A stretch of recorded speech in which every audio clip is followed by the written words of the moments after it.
제가 얼마나 사랑받는 존재인지 어떻게 알 수 있을까요? 그 가치는 바로 누군가 저를 위해 기꺼이 치른 대가가 얼마만큼 큰지에 따라 증명됩니다. 바로 그 궁극적인 희생을 통해서 말이죠. 하나님께서 당신이 얼마나 귀한 존재인지를 보여주고자 하셨을 때 그분은 자신의 가장 소중한 외아들을 내어주셨습니다. 그런데 우리가 어떻게 스스로를 낮게 평가할 수 있을까요? 하나님께서 당신의 죄를 대속하시기 위해 그 엄청난 대가를 치르심으로 당신의 가치를 매기셨는데 어떻게 우리가 그 가치를 폄하할 수 있겠습니까?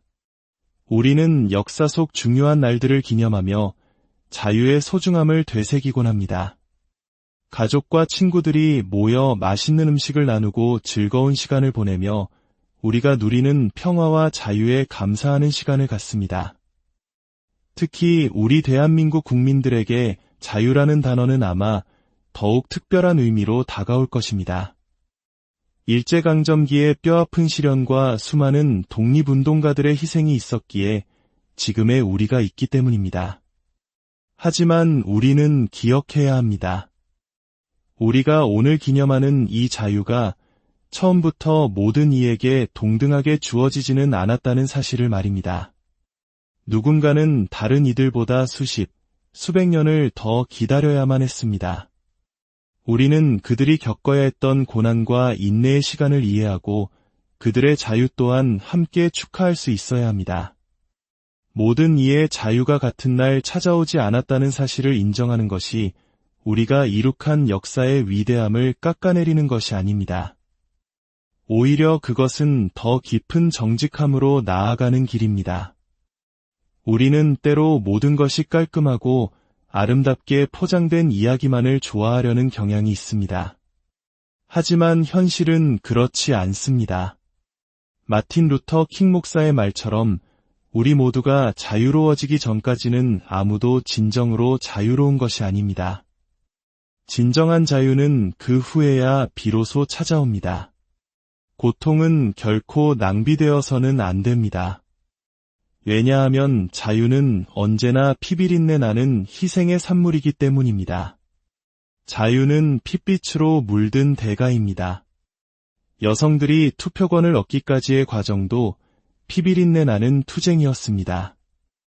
소수자들이 차별 없는 세상을 만들기 위한 과정도 마찬가지였습니다.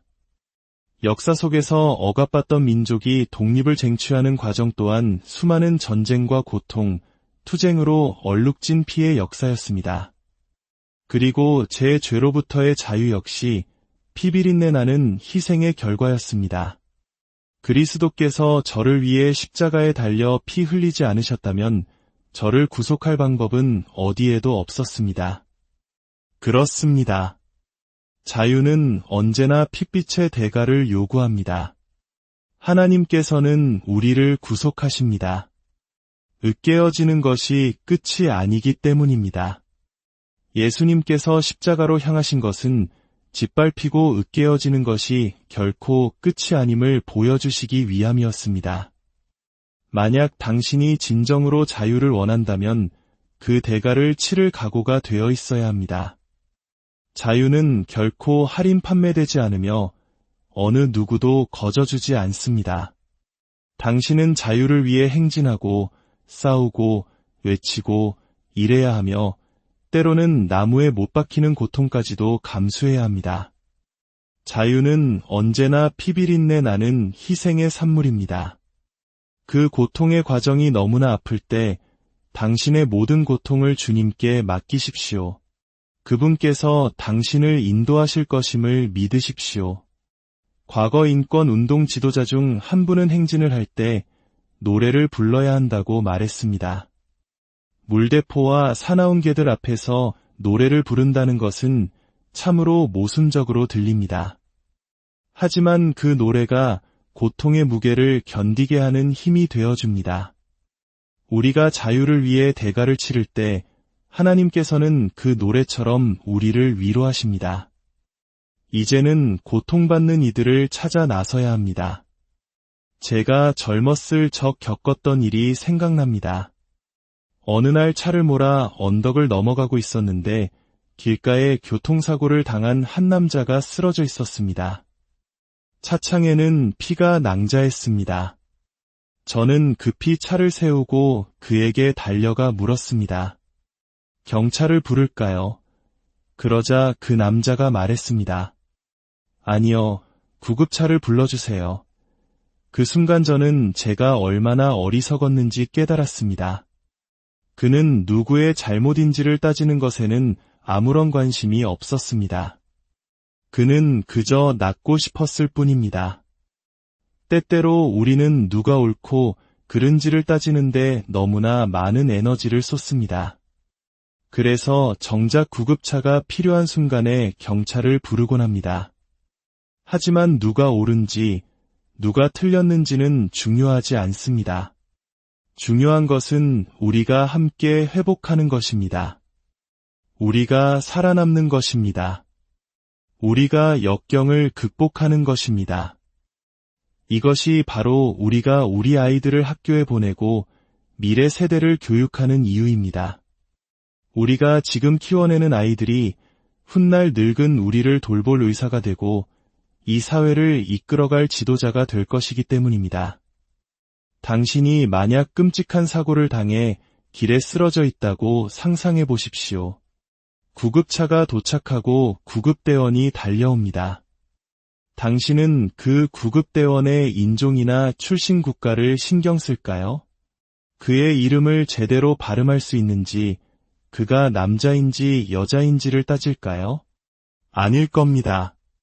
산소 마스크를 든 그 어떤 존재라도 그 순간에는 구세주처럼 보일 것입니다. 우리는 그저 외칠 뿐입니다.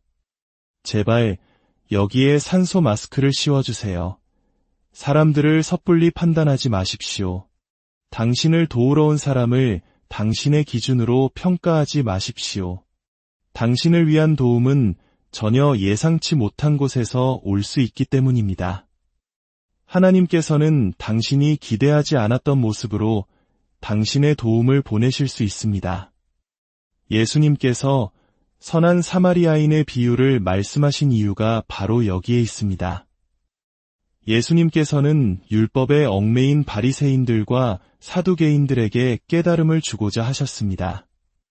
너희를 구해줄 사람이 너희와 같은 바리새인이나 사두개인이 아닐 수도 있다는 것을 말입니다. 그것은 너희가 경멸하는 사마리아인일 수도 있다.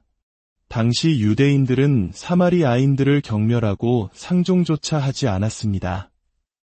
예수님께서는 하나님께서 반드시 당신이 인정하는 사람들을 통해서만 도우시겠다고 약속하신 적이 없다는 것을 가르쳐주고 싶으셨습니다. 비유 속에서 제사장과 레위인은 강도 만난 사람을 보고도 그냥 지나쳤습니다. 그들은 피해자와 같은 민족이었고 마땅히 도와야 할 사람들이었습니다. 우리는 흔히 도움이 우리와 비슷한 사람에게서 올 것이라고 기대합니다. 하지만 정작 그를 구한 것은 그들이 아니었습니다. 예수님께서 이 비유의 핵심으로 선한 사마리아인을 등장시키신 이유는 이것입니다. 사마리아인이 나귀에서 내려 상처에 기름과 포도주를 붓고 그를 구출했다는 이야기를 통해 우리에게 너는 너를 도울 사람의 종류를 선택할 권리가 없다는 것을 알려주시는 것입니다. 하나님께서는 그분이 원하시는 누구든지 사용하십니다. 때로는 우리의 편협한 생각을 넓히시기 위해 우리가 전혀 예상치 못한 사람들을 사용하십니다. 우리와 정치적 견해가 다른 사람, 옷차림이 다른 사람, 말투가 다른 사람을 통해서도 하나님은 일하십니다. 하나님께서는 나귀의 턱뼈를 들어 역사하시기도 하고 기생 라합을 통해 정탐꾼들을 숨겨 위기에서 구하시기도 합니다. 이방인을 통해 유대인을 구원하시기도 하고 여인을 통해 부활의 첫 소식을 전하게도 하십니다.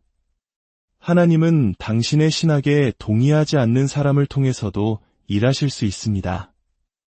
왜냐하면 하나님은 당신의 생각에 얽매이는 분이 아니시기 때문입니다. 하나님은 하나님이십니다.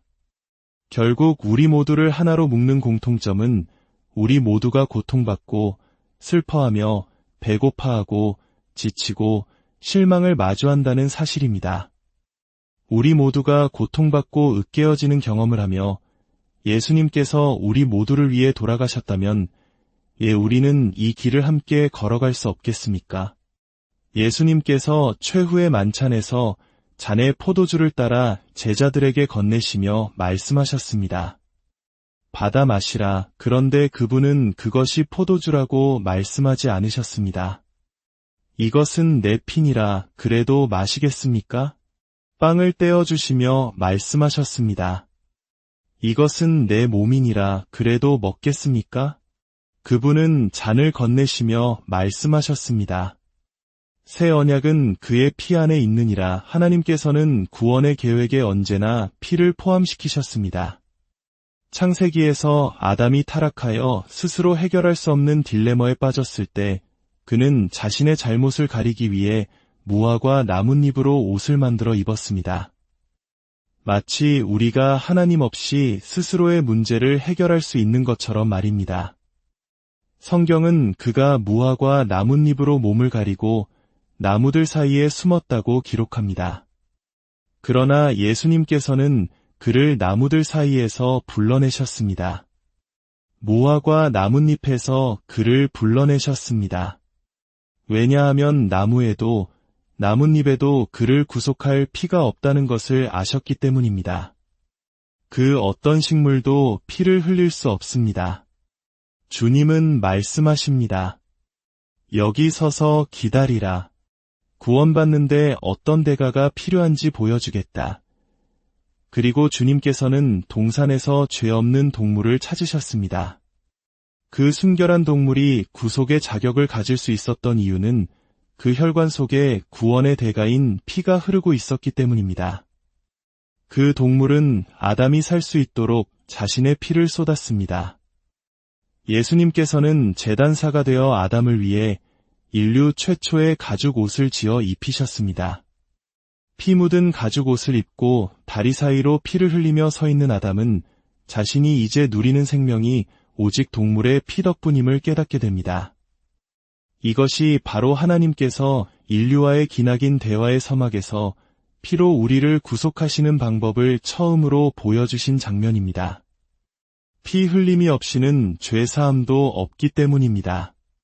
그러므로 주님께서 포도를 으깨는 것에 대해 말씀하실 때 그것은 사실 피에 대해 말씀하시는 것입니다.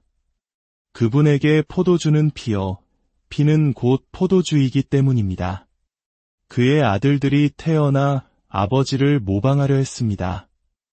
카인이 저지른 잘못은 사실 아담이 먼저 했던 잘못과 같습니다. 그는 땅의 소산을 하나님께 제물로 바쳤습니다. 그것은 그가 일한 대가였지만 행위로서는 아무도 구원받을 수 없습니다. 그러나 아벨은 그에게 동물의 첫 새끼, 즉 피가 있는 것을 바쳤습니다. 아벨은 구원의 열쇠가 피라는 것을 깨달았던 것입니다. 그가 피의 제물을 바쳤을 때 하나님께서는 그의 제사를 받으셨습니다. 카인은 질투심에 분노했습니다. 하나님께서 그에게 말씀하셨습니다. 내 안색이 변함은 어찌 됨이냐? 내가 선을 행하면 어찌 낯을 들지 못하겠느냐? 다시 말해, 내가 아벨이 한 대로 행하면 너도 아벨이 받은 것을 얻을 수 있다는 뜻입니다. 나는 사람을 외모로 보지 않고 원칙을 본다. 그리고 그 원칙은 바로 피다. 카인아, 너는 어찌하여 동물을 죽여 제물로 바치는 것은 꺼리면서 내 형제를 살해할 마음은 품었느냐?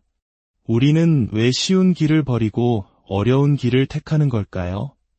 동물을 제물로 바치는 것이 훨씬 쉬웠을 것입니다. 대신 그는 들판으로 나아가 자기 동생을 죽였습니다. 그때 하나님께서 내려오셔서 말씀하십니다. 내 아우의 핏소리가 땅에서부터 내게 호소하느니라. 바로 그 순간 저는 깨달았습니다. 피가 말을 할 수 있다는 것을. 하나님께서는 내 아우의 핏소리가 땅에서부터 내게 호소하는 것을 내가 듣노라고 하셨습니다. 피가 말을 할 수 있을 뿐만 아니라 하나님께서는 그 피의 소리를 들으실 수 있고 그 피의 언어를 이해하신다는 것을 알게 되었습니다. 지금 이 순간에도 예수 그리스도의 보혈이 저의 사건을 변호하고 있으며 저의 구속을 위해 간청하고 있습니다.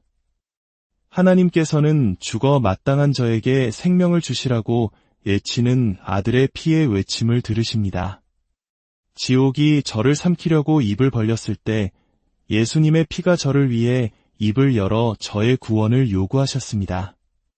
이것이 제가 보혈의 능력을 의지하는 이유입니다.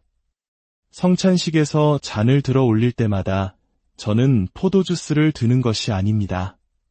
저는 보혈을 들어 올리는 것입니다. 그리고 하나님께서는 말씀하셨습니다. 내가 그 피를 볼 때에 너희를 넘어가리라. 그는 예루살렘의 돌기를 비틀거리며 올랐습니다. 마치 술 취한 사람처럼 비틀거렸지만 그는 취하지 않았습니다.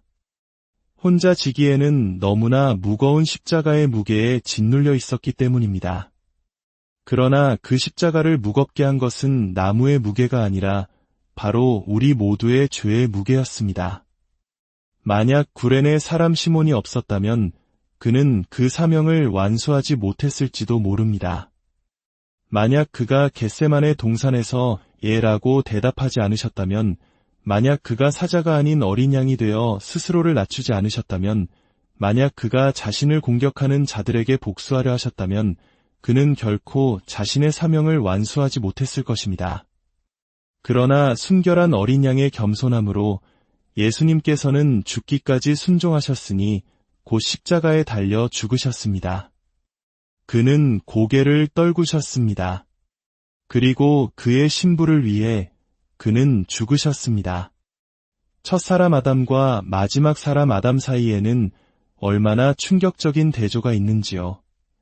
첫사람 아담은 그의 신부의 죄와 마주했을 때 그 죄를 짊어지지도 바로잡아주지도 그녀를 위해 죽지도 않았습니다.